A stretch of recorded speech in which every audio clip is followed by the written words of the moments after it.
पुनः अद्य अहम भवतां समक्षम उपस्थितोऽस्मि। शेखरस्थकारकप्रकरणम् आश्रित्य इदानीम् अस्माभिः व्याख्यानं क्रियते। श्रीमन्तः जानन्त्येव यत् शेखरस्थं कारकप्रकरणम् अत्यन्तं गभीरं। शेखरे च याः पङ्क्तयः समागताः तासां पङ्क्तीनां विस्फोरणम् अत्यन्तं कठिनं। तथापि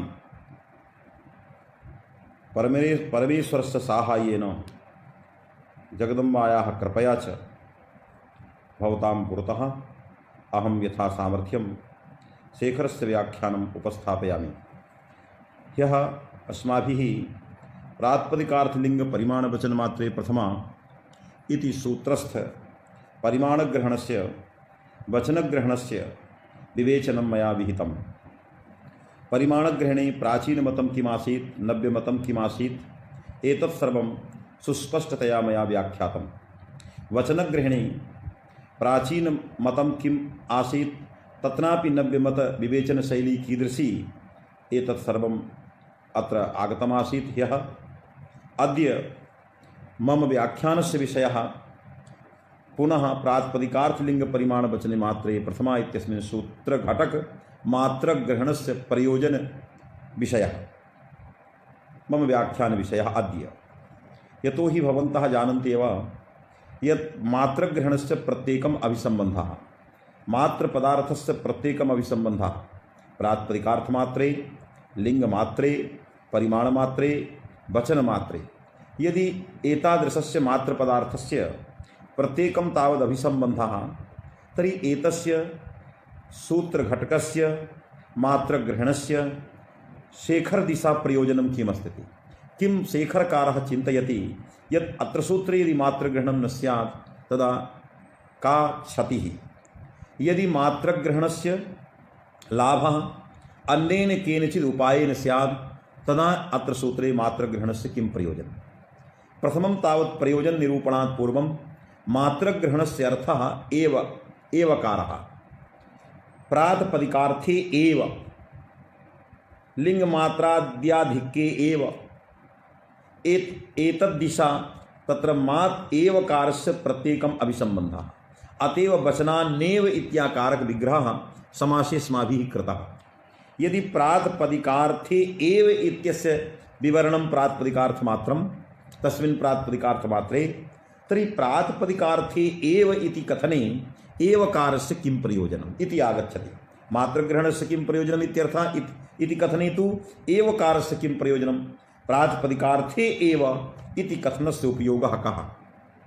यदि चिन्तनं कुर्मः तदा आगच्छति मात्रग्रहणस्य प्रयोजनं कर्माद्याधिक्ये प्रथमा न स्यात्।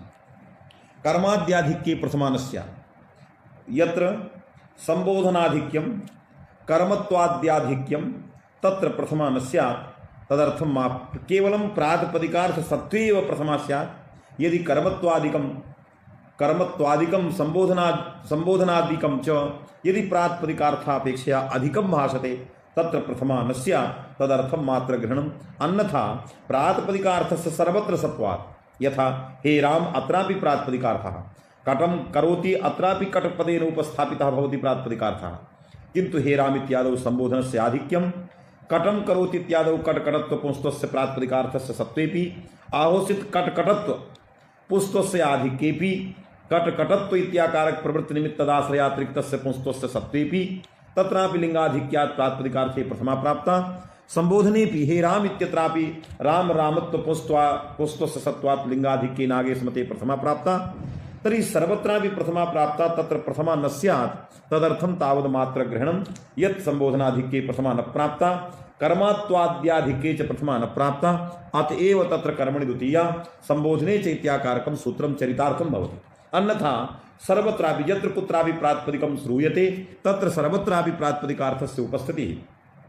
यदि प्रातिपदिकार्थः अवच्छेदावच्छेदेन सर्वेषु कारकेषु सर्वत्र भासते तदा सर्वत्रापि प्रथमा प्राप्ता भविष्यति। अतः सर्वत्र प्रथमा न स्यात्। प्रथमायाः प्राप्तिः न स्यात् विषय विभेदः यथा स्यात् तदर्थं मात्रग्रहणं कृतमस्ति कर्मत्वाद्याधिक्यस्य संबोधनाधिक्यस्य च व्यावृत्त्यर्थं मात्रग्रहणं कृतमस्ति इति मात्रग्रहणस्य आदौ इदं प्रयोजनं जातम् किन्तु कर्मत्वाद्याधिक्ये संबोधनाधिक्ये च प्रथमा स्वयमेव प्राप्ता न भविष्यति कथम् इदं सूत्रं प्रातिपदिकार्थलिंग परिमाण वचन मात्रे सूत्रं कर्मणि द्वितीया वा सूत्रं विभक्ति विधायकानि यावन्ति सूत्राणि सन्ति तावन्ति सर्वाण्यपि सूत्राणि नियमपराणि सन्ति नियामकानि इदं सूत्राणि सन्ति कर्मणि द्वितीया इत्यपि नियन्त्रयति यतो हि कर्मणि द्वितीया सूत्रं द्व्यर्थं कथं सौजस्मौट् इति सामान्येन सूत्रेण कर्मणि द्वितीया सिद्धा एवंच सौजस्मौट् इत्यस्मिन् सूत्रे ज्ञाप्रातिपदिकात् इत्येतत् सूत्रघटक प्रातिपदिकात् इत्यस्य अधिकारः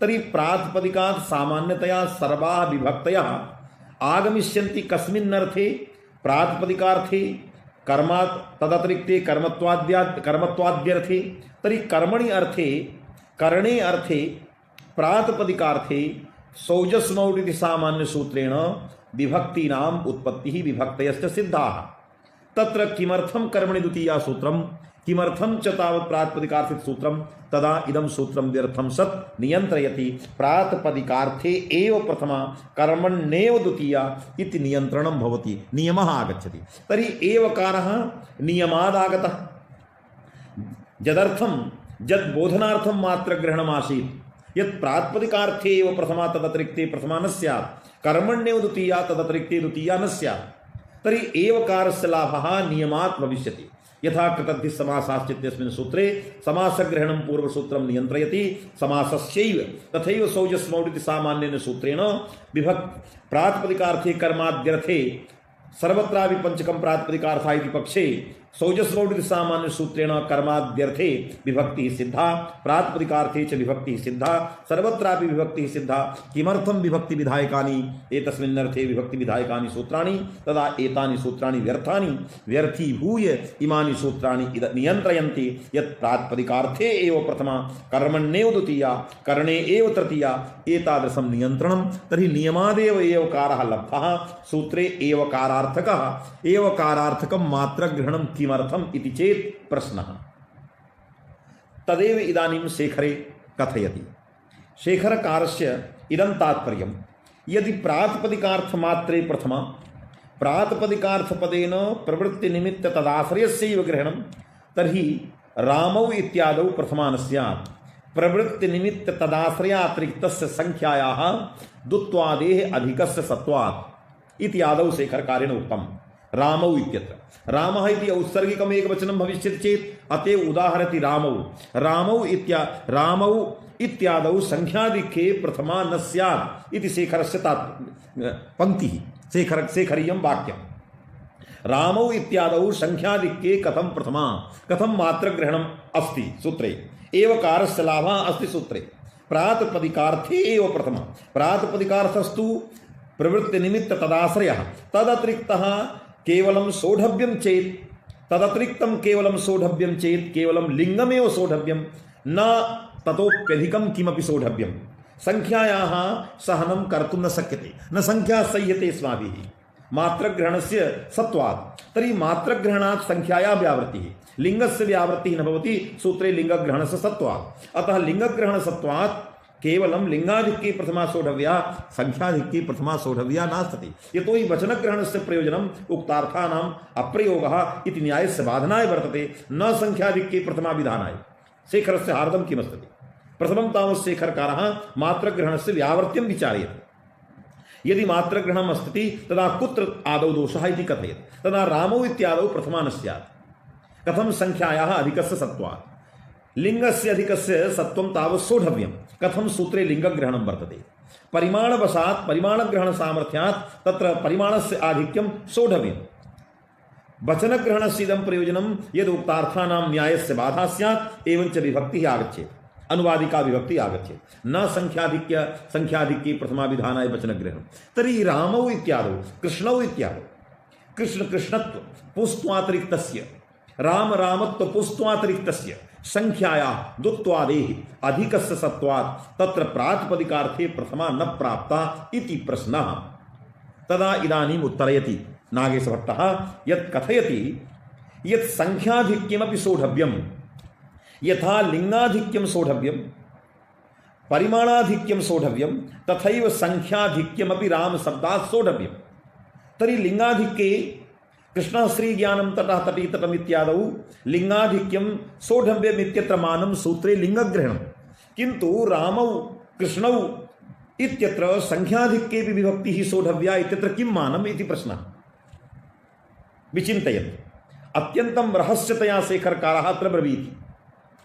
अत्यन्तं निगूढ़ं रहस्यम् अत्र शेखरे निहितं वर्तते। यथा लिंगस्याधिक्ये प्रथमा सिद्धा कथं लिंगग्रहणात्, द्रोणः खारियाळकम् इत्यत्र प्रथमा सिद्धा परिमाणग्रहणात्, किन्तु संख्यायाः आधिक्ये कथं प्रथमा भविष्यति, यतोहि प्रातिपदिकार्थेतरस्य तत्र सहनं नास्ति मात्रग्रहणात्। अतः राम शब्दात् प्रातिपदिकार्थेतरस्य संख्यायाः आधिक्यस्य सत्त्वे प्रथमा न प्राप्ता कथं प्रथमा भविष्यति रामौ इति अतएव शेखरकारः वदति यत् रामौ इत्यादौ प्रथमा कथं भविष्यति संख्यायाः आधिक्यस्य सत्त्वे। तदा उत्तरयति द्वयोकयोर्वचनैकवचने इदं सूत्रं प्रातिपदिकार्थलिङ्गपरिमाणवचनमात्रे कर्मणद्वितीया इत्यादिषु सर्वेष्वपि विभक्ति विधायकेषु सूत्रेषु द्वयोकयोर्वचनैकवचने इदं सूत्रं गच्छति। यदि गच्छति तर्हि प्रातिपदिकार्थगते एकत्वदुत्वादि विवक्षायां तत्र प्रथमायाः एकवचनं द्विवचनं बहुवचनम् एवं भवति। एवंच कर्मत्वगत एकत्व विवक्षायां द्वितीयायाः एकवचनं, कर्मत्वगत द्वित्व विवक्षायां द्वितीयायाः द्विवचनं, कर्मत्वगत बहुत्व विवक्षायां द्वितीयायाः बहुवचनम्। अतः द्वयोकयोर्वचनैकवचने इति सूत्रस्य वाक्यस्य प्रातिपदिकार्थमात्रे प्रथमा इत्यत्र एकवाक्यतया अन्वयः। यदि एकवाक्यतया अन्वयः तदा द्वयोकयोर्वचनैकवचने प्रातिपदिकार्थमात्रे प्रथमा। तर्हि द्वयोकयोर्वचनैकवचने प्रातिपदिकार्थमात्रे प्रथमा इति कथने यदि संख्याधिक्ये प्रथमा न स्यात् तदा द्वयोकयोर्वचनैकवचने इत्यत्र एकवाक्यतया अन्वितस्य द्वयोकयोर्वचनैकवचने इत्याकारकस्य वाक्यस्य सर्वथा वैयर्थ्यं स्यात्। एतस्य अधिकारस्य सर्वथा वैयर्थ्यापत्तिः स्यात्। अतः द्वयोकयोर्वचनैकवचने इति प्रातिपदिकार्थमात्रे एकवाक्यतया अन्वितं यद्वाक्यं तद वाक्य सामर्थ्येन संख्याधिक्यमपि सोढव्यम्। शेखरस्य इदं रहस्यं यत् संख्यायाः व्यावृत्तिः मात्रग्रहणात् इष्टा नास्ति। यदि संख्यायाः व्यावृत्तिः मात्रग्रहणात् इष्टा स्यात् तदा रामौ कृष्णौ वृक्षौ इत्यादिषु अनेकेषु शब्देषु प्रथमायाः द्वितीयायाश्च उत्पत्तिः न स्यात्। अतः संख्यायाः आधिक्यं सोढव्यं लिंगवत्। लिंगे यथा प्रमाणं लिंगग्रहणं संख्याधिक्ये प्रमाणं द्वयोकयोर्वचनैकवचने इत्याकारकं सूत्रं यत् सूत्रं प्रातिपदिकार्थमात्रे कर्मणद्वितीया इत्यादिषु गच्छति तत्र कर्मणि इत्यत्र सप्तम्यन्ते प्रातिपदिकार्थे इत्यत्र सप्तम्यन्ते द्वयोकयोः इत्यत्र एकवाक्यतयान्वयः। अतः प्रातिपदिकार्थगते एकत्व विवक्षायां द्वित्व विवक्षामि इति रीत्यान्वयः। तदा एकत्व द्वित्व कथनम् असंगतं स्यात् यदि संख्यायाः आधिक्ये प्रथमा न स्यात्। अतः एकवाक्यतया अन्वितं यत् द्वयोकयोर्वचनैकवचने इत्याकारकं सूत्रं तद् सूत्रारम्भ सामर्थ्यात् संख्याधिक्यं सोढव्यं यथा लिंगग्रहण सामर्थ्यात् अत्र सामर्थ्यं वर्तते द्वयोकयोर्वचनैकवचने इत्याकारकं सूत्रम्। अतः सूत्रारम्भ सामर्थ्यात् अन्यथा सूत्रमेव व्यर्थं स्यात् संख्याधिक्यं सर्वत्र स्यात्। यदि करणगते एकत्व विवक्षा क्रियते संप्रदानगते एकत्व विवक्षा द्वित्व विवक्षा सर्वत्रापि संख्यायाः आधिक्ये यतोहि सर्वाण्यपि सूत्राणि विभक्ति विधायकानि नियामकानि संप्रदाने एव प्रथमा कर्मण्येव द्वितीया करणे एव तृतीया सर्वत्रापि प्रातिपदिकार्थ सर्वत्रापि सौजस्वनुति सामान्य सूत्रेण विभक्ति उत्पत्तौ तत्तदर्थे सिद्धा पंचकं प्रातिपदिकार्थ पक्षे सिद्धा तानि विभक्ति विधायकानि सूत्राणि व्यर्थीभूय च नियामकानि सर्वत्रापि नियन्त्रणं यदि नियन्त्रणं तर्हि संख्यायाः आधिक्यं सर्वत्रापि वर्तते। अतः संख्याधिक्ये प्रथमायाः असिद्धिः द्वयोकयोर्वचनैकवचने इत्याकारकं सूत्रं व्यर्थं स ज्ञापयति यत् संख्याधिक्येऽपि प्रथमा सोढव्या प्रथमा भविष्यति संख्याधिक्यं सोढव्यम् इति शेखरस्य अत्र रहस्यम्। अतएव शेखरकारः लिखति भवद्भिः ग्रन्थः द्रष्टव्यः। रामौ इत्यादौ संख्याधिक्ये प्रथमा तु इति शेखरस्य वाक्यम् अहं पठामि। रामौ इत्यादौ संख्याधिक्ये प्रथमा तु द्वयोकयोः इति एकवाक्यतया बोध्यम् इति शेखरस्य वाक्यं वर्तते। रामौ इत्यादौ संख्याधिक्ये प्रथमा तु बोध्यं कथं द्वयोकयोर्वचनैकवचने इति एकवाक्यतया। तर्हि संख्याधिक्ये प्रथमा बोध्या, तर्हि संख्याधिक्ये प्रथमा बोध्या कथं संख्याधिक्ये प्रथमा न प्राप्ता यदर्थम उपायं करोति शेखरकारः। तर्हि संख्याधिक्ये प्रथमा न प्राप्ता मात्रग्रहणात् इति मात्रग्रहणस्य प्रयोजनम् आसीत् संख्याधिक्ये प्रथमायाः अप्राप्तिः, किन्तु संख्याधिक्यं सोढव्यम् इति आगतम्। इदानीम् एतत् सर्वं विचार्य प्रातिपदिकार्थलिंग परिमाण वचन मात्रे इत्यत्र यत्र यद्मात्र ग्रहणं तस्मिन् विषये स्वीयं मतम् अत्यन्तं सूक्ष्मं मात्र ग्रहण विषयकं मतम् इदानीं शेखरकारः उपस्थापयति। भवद्भिः ध्यानं देयं। ग्रन्थे किं लिखितं? ग्रन्थकारः कथयति मात्रग्रहणाभावे यदि सूत्रे मात्रग्रहणं न क्रियते प्रातिपदिकार्थ मात्रे नोच्यते केवलं प्रातिपदिकार्थे यथा कर्मणि द्वितीया इत्यत्र मात्रग्रहणं नास्ति तत्र मात्रग्रहणं विना अपि कर्मण्यो द्वितीया इत्याकारकः अर्थः यथा आगच्छति मात्रग्रहणं विना एव कार पदं विना। भवन्तः जानन्ति एव कर्मणि द्वितीया सूत्रस्य अर्थः कर्मण्यो द्वितीया, कर्मणि द्वितीयैव, कर्मण्यो द्वितीया इति एकः पक्षः, कर्मणि द्वितीयैव इति अपरः पक्षः। कर्मण्यो द्वितीया इति एकः नियमः, कर्मणि द्वितीयैव इति अपरः नियमः अग्रे विचारयिष्यते। अर्थनियमः प्रत्ययनियमश्च। इदानीं यथा कर्मणि द्वितीया इत्यत्र एवकार ग्रहणं विना कर्मण्यो द्वितीया इत्याकारकः अर्थः आगच्छति तथैव प्रातिपदिकार्थसूत्रे मात्र एवकार बोधक मात्र ग्रहणं विनापि प्रातिपदिकार्थे एव प्रथमा भविष्यत्येव। तर्हि मात्रग्रहणस्य एवकारस्य लाभः सुतरां सिद्धः। किमर्थं मात्रग्रहणम् इति प्रश्नः भवद्भिः मन्येऽहं सर्वैरेव भवद्भिः अवगतम्। इदं मतम् कथम् एवकारस्य लाभः सौजस्मौट् इति सामान्येन सूत्रेण सर्वत्रापि कर्मादिषु अर्थेषु विभक्तिः सिद्धा। किमर्थं कर्मणि द्वितीया नियमार्थं कीदृशः नियमः कर्मण्यो द्वितीया कर्मणि द्वितीयैव इत्याकारकौ द्वौ नियमौ वर्तेते। तर्हि नियमवशात् एवकारः लब्धः यथा समासग्रहणकृत नियमवशात् समासस्यैव इति एवकारः लब्धः तथैव अत्रापि एवकारो नियमवशात् लब्धः कर्मणि द्वितीया यथा तथैव प्रातिपदिकार्थे प्रथमा इत्येव वक्तव्यं। प्रातिपदिकार्थे प्रथमा तु सौजस्मौट् सामान्येन सूत्रेण सिद्धा। किमर्थं प्रातिपदिकार्थे इत्याकारकं सूत्रं व्यर्थीभूय नियन्त्रयति प्रातिपदिकार्थे एव। अतः एवकारस्य मात्रार्थकस्य एवकारस्य लाभः सिद्धः। किमर्थं सूत्रे एवकारबोधकं मात्रग्रहणम् इति प्रश्नः। इदमेव तथ्यं शेखरकारः आदौ उपस्थापयति। यदि एवं भूतः नियमः सर्वैः आदौ अवगम्यते तदा शेखरे प्रवेशो शेखरग्रन्थे अस्माकं सर्वेषां आञ्जस्येन प्रवेशो भविष्यति। अतः शेखरकारः कथयति मात्रग्रहणाभावे तु। यदि मात्रग्रहणाभावे कथं मात्रग्रहणस्य लाभः निरूपयति। अहं केवलम् इदानीं वाक्यम् उच्चारयामि, भवन्तः शृण्वन्तु। शेखरकारः कथयति मात्रग्रहणाभावे। शेखरस्य संपूर्णं तात्पर्यं मया उक्तम्। इदानीं वाक्यमुच्यते मात्रग्रहणाभावे तु प्रातिपदिकार्थलिंग परिमाण वचन मात्रे मात्रग्रहणं नापेक्षितं यथा कर्मणि द्वितीया मात्रग्रहणाभावः अत्रापि मात्रग्रहणाभावो वस्तु। तर्हि कथमेव कारस्य लाभः यथा कर्मणि द्वितीया अत्रापि लिखति यथा मात्रग्रहणाभावे यथा कर्मणि द्वितीया इति नियमेन कर्मणि द्वितीया इति नियमेन। तर्हि कर्मणि द्वितीया इति नियमेन किम् आगच्छति? कथं नियमः?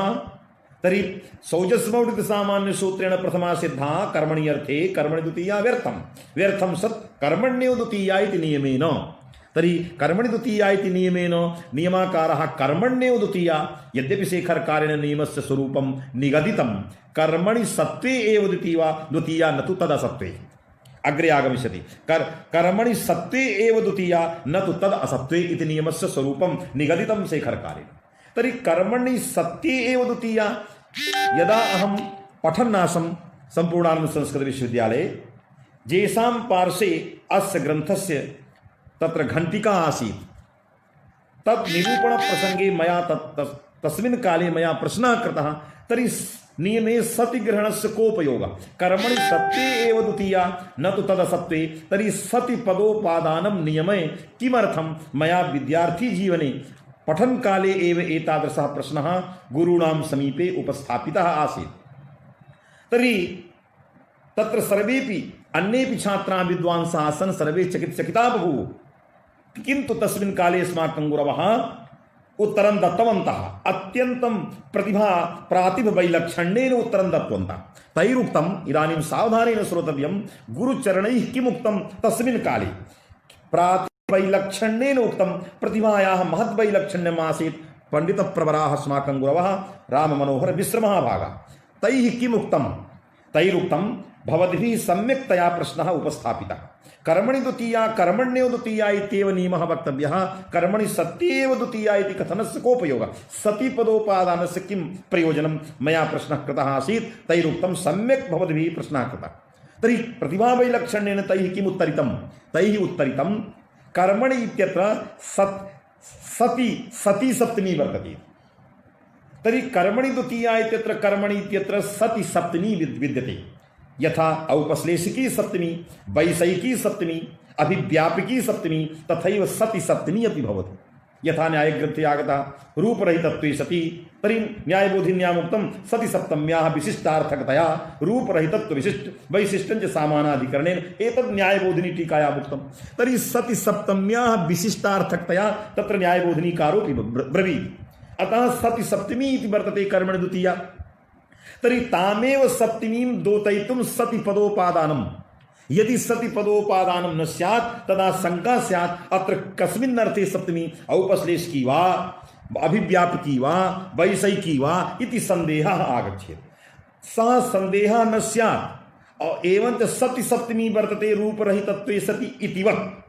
यथा न्यायबोधिन्यां वायोर्लक्षण निरूपण प्रसंगे रूपरहितत्वे सति इत्याकारक सति पदोपादानं सति सप्तमीं बोधयितुं, तथैव कर्मणि सत्त्वे इत्यत्र सति सप्तमीं बोधयितुं सति पदोपात्तं वर्तते, शेखरकारेण उपात्तम् इति गुरवः तदानीम् उत्तरं दत्तवन्तः प्रातिभवैलक्षण्येन। तर्हि यथा परम्परम् अहं ब्रवीमि, यथा परम्परायाः उच्छेदः अस्माभिः न क्रियते। अतः गुरुपरम्परातः एतावदुत्तरम् अस्माभिः अधिगतं प्राप्तं, तमेव उत्तरं भवतां पुरतः मया उपस्थाप्यते। तर्हि इदानीं ज्ञातं कर्मणि सत्येव द्वितीया इत्यत्र सति पदोपादानं किमर्थं? सति सप्तमीं बोधयितुम्, औपश्लेषिकी इत्यादि सप्तमीं व्यावर्तयितुं, सति सप्तमीं बोधयितुं च अत्र सति पदोपादानं नियमस्वरूपे वर्तते। शेखरेण उक्तम् अग्रे आगच्छति। इदानीं शेखरकारः कथयति कर्मणि द्वितीया इत्यत्र नियमेन कर्मण्येव कर्मणि सत्येव द्वितीया इति एवकारः यथा लब्धः, यदि लब्धः तर्हि नियमे यत्र कुत्रचित् नियमसूत्रं भवति, तर्हि नियमसूत्रेण समागतः यः नियमः तेन नियमेन किमपि व्यावर्त्यं भवति। यदि किमपि व्यावर्त्यं न मिलति तदा नियमस्य सर्वथा वैयर्थ्यम्। व्यावर्त्यमन्तरा नियमः न भवितुम् अर्हति। यथा समासस्य अर्थवद्धातुरप्रत्ययः प्रातिपदिकम् इति सूत्रेणैव समासस्य प्रातिपदिक संज्ञा सिद्धायां संज्ञायां सत्यां कृतद्धित समासाश्च सूत्रस्थं समासग्रहणं व्यर्थीभूय नियन्त्रयति नियमयति। यत्र संघाते पूर्वो भागः पदं चेत् तस्य प्रातिपदिक संज्ञा चेत् समासस्यैव एतस्य व्यावर्त्यं किं? तेन वाक्यस्य न। यथा तेन वाक्यस्य न इति समासस्य इत्याकारकस्य नियमस्य व्यावर्त्यं, तथैव कर्मण्येव द्वितीया इत्याकारकस्य नियमस्य व्यावर्त्यं किम्? एवकारेण किं व्यावर्त्यते? नियमेन किं व्यावर्त्यते? तदा शेखरकारः लिखति यत् कर्मणि द्वितीया इति नियमेन कर्मत्वाज्ञान समानाधिकरण समानकालिक अर्थांतरस्य व्यावृत्तिः ग्रन्थः अस्माभिः दृष्टः। तर्हि कर्मण्यो द्वितीया इति नियमेन कर्मत्वज्ञान समानाधिकरण अर्थांतरस्य व्यावृत्तिः। यत्र कर्मत्वं तिष्ठति एवंच अन्यत् किमपि तिष्ठति तदा कर्मत्व समानाधिकरणम् अर्थांतरं भवति। तर्हि कर्मण्यो द्वितीया इति कथनेन कर्मत्व समानाधिकरण अर्थान्तरस्य व्यावृत्तिः कर्मत्व ज्ञान समानाधिकरण अर्थान्तरस्य व्यावृत्तिः न तु कर्मत्व ज्ञान समकालिक अर्थान्तरस्य कर्मत्व ज्ञान समानकालिक अर्थान्तरस्य व्यावृत्तिः। तर्हि कर्मत्वाज्ञान श्रूयताम् इदानीं किमपि अन्यत् जातं। कर्मण्यो द्वितीया इति कथनेन कर्मत्व अज्ञान इत्याकारकः पाठः। कर्मत्व ज्ञान इति पाठो नास्ति, अतएव मनसि सन्देहः आगतः आसीत्। कर्मत्वाज्ञान समानकालिक अर्थान्तरस्य व्यावृत्ति। कर्मत्वाज्ञान इत्यस्य अर्थः कर्मत्वाभाव समानाधिकरणम् अर्थान्तरं व्यावर्त्यं केन कर्मण्यो द्वितीया इति नियमेन। तर्हि कर्मत्वाभाव समानाधिकरणं यदर्थान्तरं यत्र कर्मत्वाभाव समानाधिकरणम् अर्थान्तरं तत्र कर्मणि द्वितीया सूत्रं न प्रवर्तते। यथा रामः बाणेन बालिनं जघान, रामः बाणेन बालिनं जघान इति वाक्ये बाणेन इत्यत्र करणत्वं विद्यते। कर्मण्यो द्वितीया इति कथनेन यद्यपि पंचकं प्रातिपदिकार्थपक्षे कर्मत्वादिकम् अपि तत्र भासते, किन्तु तत्र करणत्वम् अपि भासते। तर्हि करणत्वं भासते, कर्मत्वं तदानीं नास्ति यदा जघानक्रिया उच्यते। तर्हि हननक्रिया निरूपितम् इदानीं करणत्वं कर्मत्वं नास्ति, अतः कर्मत्वस्य अभावः। तर्हि कर्मत्वाभाव समानाधिकरण अर्थान्तरं करणत्वादिकं जातं, तत्र द्वितीयायाः व्यावृत्तिः। तस्मात् कर्मण्यो द्वितीया इति वाक्येन कर्मत्वाभाव समानकालिक अर्थान्तरस्य व्यावृत्तिः। कर्मत्व समानकालिक अर्थान्तरस्य व्यावृत्तिः न भवति। यत्र कर्मत्वमपि तिष्ठति अन्यदपि किमपि तिष्ठति तस्य व्यावृत्तिः न भवति। यत्र कर्मत्वं न तिष्ठति अन्यत् तिष्ठति तत्र व्यावृत्तिः भवति। तर्हि कर्मत्वाभाव समानाधिकरण अर्थान्तरं व्यावर्तते, कर्मत्व समानाधिकरण अर्थान्तरस्य व्यावृत्ति न भवति इति दृष्टान्ततया उच्यते ग्रन्थकारेण।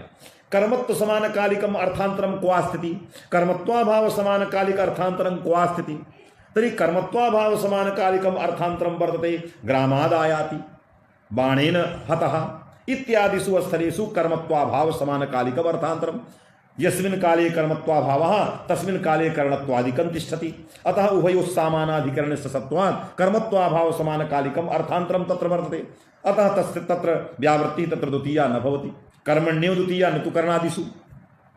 एवञ्च यत्र कर्मत्वम् अपादानत्वं करणत्वम् एवं समानकालिकं अर्थान्तरं वर्तते, समानाधिकरण्यम् उभयोः अर्थयोः कर्मत्व करणत्वयोः अपादानत्वयोर्वर्तते, तत्र व्यावृत्तिः न भवति, तत्र द्वितीयायाः नैव व्यावृत्तिः। यथा क्वास्ति यत्र कर्मत्वमपि तिष्ठेत् अन्यदपि किमपि तिष्ठेत्, तदुदाहरणं किम्? यदि कर्मत्व समानकालिकम् अर्थान्तरं न मिलिष्यति तदा व्यावर्त्याभावस्य प्रसङ्गः स्यात्, सर्वथा व्यावर्त्यमेव अप्रसिद्धं स्यात्।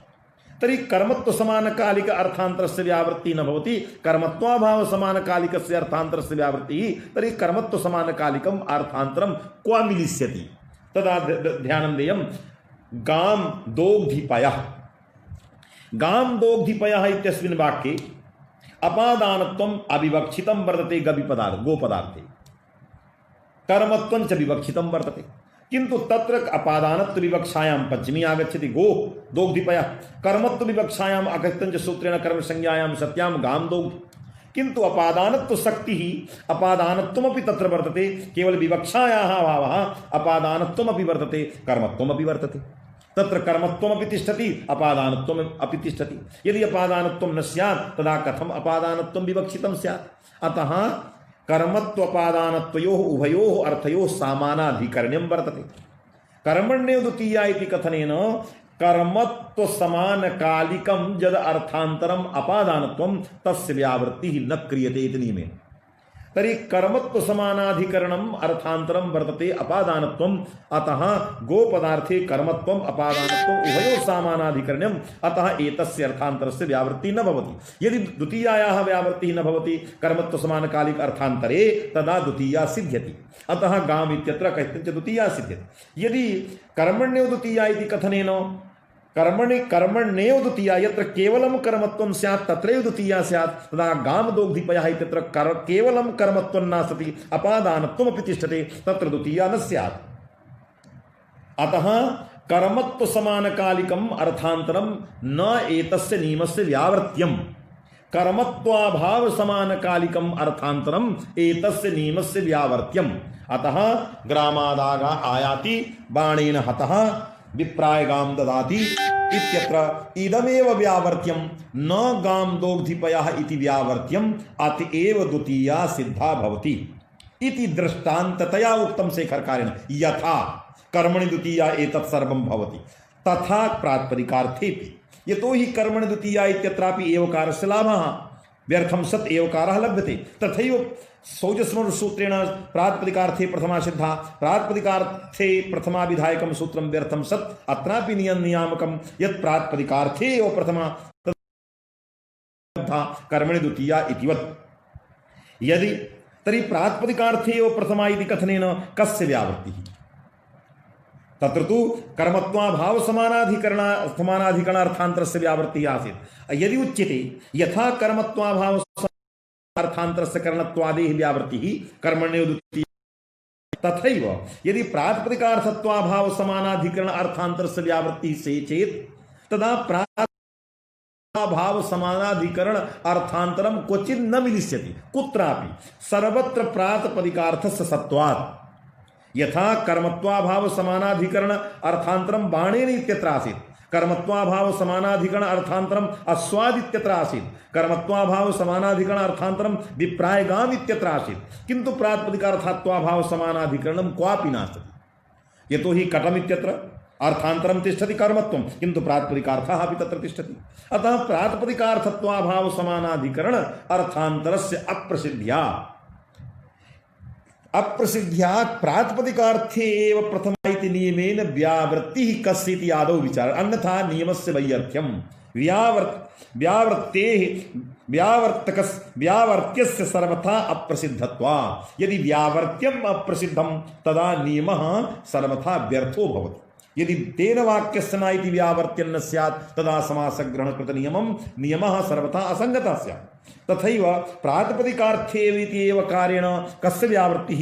कर्मणि द्वितीयावद् प्रातिपदिकार्थत्वाभाव समानाधिकरण अर्थान्तरं न क्वचित् मिलिष्यति, सर्वत्र प्रातिपदिकार्थस्य सत्वात्, तस्मात् व्यावर्त्यं किम्? तदा शेखरकारः कथयति किं व्यावर्त्यम् एतावत् स्यात् अनर्थकेभ्यः प्रथमा न स्यात्। यदि प्रातिपदिकार्थे एव प्रथमा न तु अनर्थके, यदि एवमुच्यते विचारयन्तु। प्रातिपदिकार्थे एव प्रथमा न तु अनर्थके, अनर्थके प्रातिपदिकार्थः नास्ति, किन्तु अनर्थके प्रथमा इष्टा न वा इति विचारः कर्तव्यः। अनर्थकाः के भवन्ति? निपाताः, पादपूर्णार्थकाः च तु वै हा एवं भूताः निपाताः सर्वथा अनर्थकाः। केवलं पादपूर्णाय एते भवन्ति, एतेषां निपातानां कश्चिदपि अर्थो नास्ति। अतः अनर्थके निपाते प्रथमा न स्यात्, प्रातिपदिकार्थे एव प्रथमा इति कथनेन इति नियमेन एव कारेण अनर्थकस्य निपातस्य व्यावृत्तिश्चेत् तदा व्यावर्त्यं प्रसिद्धं नियमः समीचीनः। यदि उच्यते तदपि न वक्तव्यम्। कथम्? अनर्थके निपाते प्रथमा इष्टा, अनर्थकेपि निपाते प्रथमा इष्टा। यदि अनर्थकेपि निपाते प्रथमा इष्टा तदा व्यावर्त्यं किम्? व्यावर्त्यस्य अप्रसिद्धत्वात् नियमस्वरूपम् असंगतम्। तर्हि अनर्थके निपाते प्रथमायाः प्रयोजनं किं जेन व्यावर्त्यं न स्यात्? तर्हि कथयति एकं पद्यम् अस्मर्यते, वाक्यं वा स्मर्यते, कुत्रचित् लिखितं नास्ति, किन्तु गुरुभिः एवम् उक्तमासीत् यद् अनर्थके निपाते यदि प्रथमा इष्टा तर्हि फलं क्वास्ति। तैरुक्तं यत् धार्मिकोऽसि त्वा सुखं प्राप्नोति इति वाक्यं गुरुणा कदाचित् वाक्यं निर्दिष्टमासीत् गुरु। तर्हि सुखं प्राप्नोसि त्वा धार्मिकोऽसि त्वा सुखं प्राप्नोति इति वाक्यं श्रूयताम्। धार्मिकोऽसि त्वा सुखं प्राप्नोति, अत्र प्रथमा इष्टा। कुत्र इष्टा? धार्मिकोऽसि वै त्वा सुखं प्राप्नोति इति वाक्यं। धार्मिकोऽसि वै त्वा सुखं प्राप्नोति, त्वं धार्मिकोऽसि वै त्वा सुखं प्राप्नोति। तुम धार्मिक हो इसलिए सुख तुमको प्राप्त होता है निश्चय रूप से। वही वही इत्याकारकम निपातः वर्तते केवलम पादपूर्णाय धार्मिकोसी वै त्वा सुखम प्राप्नोत्यत्र वै इति अनर्थकम। तर्हि अनर्थकस्य निपात अनर्थके निपाते भी प्रथमा इष्टा वर्तते। यदि प्रथमा वै इत्यत्र न स्यात् धार्मिकोसी वै सुखम धार्मिकोसी वै त्वा सुखम प्राप्नोति इति वाक्ये वै इति अनर्थकम निपातः यदि अनर्थके निपाते प्रथमा नागता स्यात् तदा सपूर्वायाः प्रथमायाः विभाषा इति सूत्रस्य प्रवृत्ति न स्यात्। एतस्य सूत्रस्य अप्रवृत्तौ त्वाम् इत्यस्य स्थाने त्वा आदेशः अन्वादेशः न स्यात् विकल्पेन। सपूर्वायाः प्रथमायाः यदि इस्मदस्मदोः शब्दयोः पूर्वं किमपि प्रथमान्तं पदं भवति तदा द्वितीयान्त षष्ठ्यन्त चतुर्थ्यन्तादि शब्दयोः इस्मदस्मदोः विभक्त्यन्तस्य स्थाने त्वा मा ते मे इत्यादयः आदेशा भवन्ति इति सपूर्वायाः प्रथमायाः विभाषा इति सूत्रस्य अर्थः। प्रथमान्तस्य पूर्वस्य सत्वे इस्मदोः अस्मदोः स्थाने त्वा मा वाम नौ एवं भूताः अन्वादेशे एवं भूता आदेशा भवन्ति विकल्पेन। तर्हि वै इत्यत्र प्रथमान्तम् आदौ वर्तते। कस्य आदौ? त्वाम् इत्यस्मात् शब्दात् आदौ आदेश प्रथमान्तं वर्तते। किं? वै। यद्यपि वै इत्याकारकं निपातपदम् अनर्थकम् अनर्थकेऽपि निपाते प्रथमा आगच्छति। यदि आगच्छति प्रथमा तदा आदौ प्रथमान्तं भवति। प्रथमांत पूर्वकम युष्मद अस्मद शब्द घटितम द्वितीयांतम त्वामिति तस्य स्थाने त्वादेशः। अतः इदं वाक्यं साधु भवति यद्धार्मिकोऽसि वै त्वा सुखं प्राप्नोति। अतः अनर्थके निपाते प्रथमा इष्टा न प्रातिपदिकार्थे एव प्रथमा इति कथनेन अनर्थक व्यावृत्तिः अनर्थकस्यापि व्यावृत्तिः न करणीया। प्रातिपदिकार्थत्वाभाव समानाधिकरण अर्थांतरस्य अप्रसिद्धिः सर्वत्र प्रातिपदिकार्थत्व समानाधिकरण अर्थांतरमेव मिलिष्यति। न इदमपि व्यावर्त्यं न वा अनर्थक निपात पदं व्यावर्त्यं सर्वथा किं व्यावर्त्यं व्यावर्तस्य अप्रसिद्ध्या प्रातिपदिकार्थे एव प्रथमा इति नियमः कथं भविष्यति इति शेखरेण आदौ सर्वम् उपात्तम्। इदानीं अवलोकयन्तु भवन्तः। शेखरम् अहं पठामि, मया सर्वम् उपपादितं। तर्हि शेखर पंक्तिम् अहम् अतएव वदामि यद् भवन्तः शृण्वन्तु, कदाचित् अन्वये भवतां तावत् संशयः न स्यात्। तर्हि शेखरकारः कथयति यथा कर्मणि द्वितीया इति नियमेन कर्मत्वाज्ञान समानकालिक अर्थान्तरस्य व्यावृत्तिः न कर्मत्व समानकालिक अर्थान्तरस्य अतएव गामदोग्धिपयः इत्यादौ अपादानत्वबोधेऽपि द्वितीया सिद्धा। मया उक्तमेव कर्मत्व समानकालिकम् अर्थान्तरं व्यावृत्तं न भवति।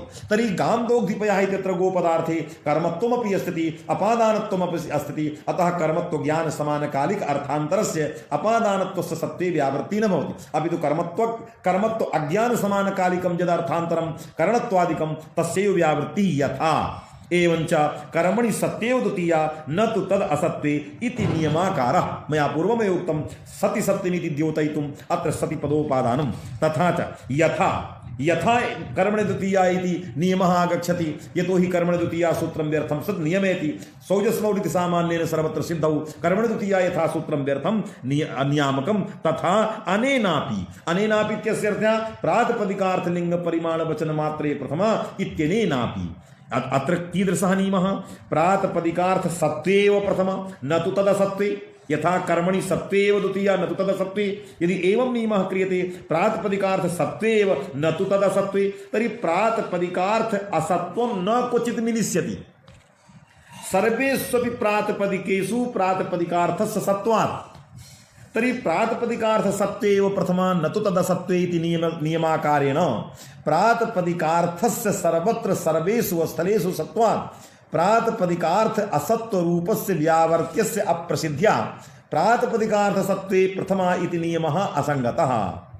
एवंच यदि उच्येत यत्पूर्वं मया उक्तम् अनर्थक निपातेभ्यः प्रथमा नैव स्यात् प्रातिपदिकार्थे एव प्रथमा इति नियमस्य व्यावर्त्यम् अनर्थक निपात पदम तत्र प्रथमा न स्यात् तदपि न वक्तव्यं कथं यदि अनर्थक निपाते प्रथमा न स्यात् तदा अनर्थक निपात समभिव्याहारे सपूर्वायाः प्रथमायाः विभाषा इति शास्त्रस्य प्रवृत्तिः धार्मिकोऽसि वै सुखं प्राप्नोति इत्याकारके वाक्ये न स्यात् तदा त्वाम् इत्यस्य स्थाने त्वा आदेशः न स्यात् तस्मात् प्रातिपदिकार्थ सत्वेव प्रथमा एतस्य नियमस्य नास्ति किमपि व्यावर्त्यम् तर्हि नियमः असङ्गतः तस्मात् नियमः असङ्गतः अतः कीदृशः नियमः कर्तव्यः तर्हि अभीष्टं विवक्षितम् अभीप्सितं मनः ईप्सितं नियमस्वरूपं कथयितुं सूत्रे मात्रग्रहणं विचारणीयम् कर्मणि द्वितीया इत्यत्र नियमः आगच्छति प्रातिपदिकार्थे सत्वेव प्रथमा इति नियमे व्यावर्त्यस्य प्रसिद्ध्या नियमः न भवति तर्हि नियमः अवश्यं करणीयः तर्हि कीदृशः नियमः करणीयः तर्हि अभीप्सित विवक्षित नियमः यथा स्यात् तदर्थं मात्रग्रहणं मात्रग्रहण बलात् यतो हि मात्र पदस्य लाभः सिद्धः आसीत् मात्रग्रहणं व्यर्थं सत् किं करोति अभीप्सितं नियमं करोति अभीप्सित नियम करणाय सूत्रे मात्रग्रहणं कृतं वर्तते अतएव आदौ शेखरेण किमुक्तं मात्रग्रहणाभावे अग्रे किमुच्यते तत्सत्ते मात्रग्रहण सत्ते तत्सत्ते इत्यस्य अर्थः मात्रग्रहण सत्ते मात्रग्रहणाभावे प्रातिपदिकार्थ सत्तेव प्रथमा नियमः व्यर्थः अतः मात्रग्रहणं करणीयं जेन नियमः अनुकूल नियमः अभीप्सित नियमः इष्टः नियमः आगच्छेत् अतएव मात्रग्रहणं यथा पतिः समासे एव इति एवकारः किमर्थः इष्टतो अवधारणार्थकः एवमेव प्रातिपदिकार्थे एव मात्रे इत्यस्य अर्थः एव प्रातिपदिकार्थे एव अत्र एवार्थक मात्रस्य किं प्रयोजनम् इष्टतो अवधारणार्थकः इष्टतो अवधारण इष्टस्य नियमस्य करणाय मात्रग्रहणं यदि कदाचित् कश्चित् विद्वान् कदाचित् कुत्रचित् एवं प्रक्षेत् यत् प्रातिपदिकार्थमात्रेति सूत्रे मात्रग्रहणस्य प्रयोजनं किं तदा सर्वैः विद्वद्भिः सिद्धान्तरीत्या एवं वक्तव्यं यत् मात्रग्रहणस्य प्रयोजनम् अभीष्ट नियम सिद्ध्यर्थम् मात्रग्रहणं वर्तते अभीष्टस्य नियमस्य सिद्धिः यथा स्यात् तदर्थमेव मात्रग्रहणम् इति सिद्धान्तरीत्या सर्वैरेव वक्तव्यम् इति शेखरकारेण तर्हि सिद्धान्तः अत्र उपस्थापितः तत्र अभीष्ट नियमस्वरूपम् अभीप्सितं नियमस्वरूपं किमस्ति अग्रे अस्माभिः प्रतिपादयिष्यते यतो हि अत्र अवसरः अत्रैव समाप्तः अत्रैव अहं समापयामि सर्वान् नमस्करोमि धन्यवादाः।